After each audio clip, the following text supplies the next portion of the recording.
first features that the customers are introduced to is the Clean Cabin Fresh Lavatory.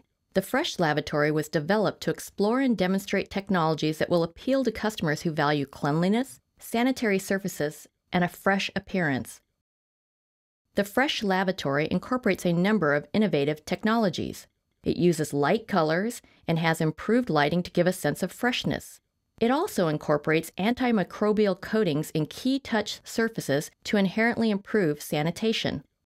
Lav sensors detect the lav is occupied, which enables touchless features and disables the far UV sanitation lamps. The toilet lid and toilet seat can be raised and lowered the old-fashioned manual way or using the touchless IR sensors incorporated into the Fresh Lavatory.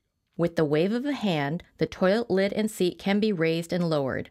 The toilet flushes using a touchless sensor.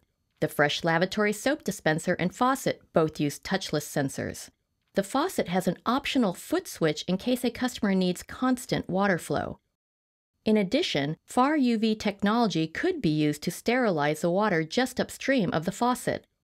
When you're done washing, the hand dryer is also touchless and is much quieter than industrial hand dryers. Even the trash is touchless with the trash lid actuated using a foot pedal. When the customer leaves the lavatory and closes the door, a sensor checks to ensure the lav is empty. If it is, then far UV lamps are turned on. They disinfect the toilet and the sink area. During this process, the toilet lid is automatically raised to facilitate seat disinfection. Far UV is so effective that only a few moments are required to substantially disinfect the lavatory. After sanitizing, the lavatory status display is updated by illuminating the UV clean sign to let customers know the lav is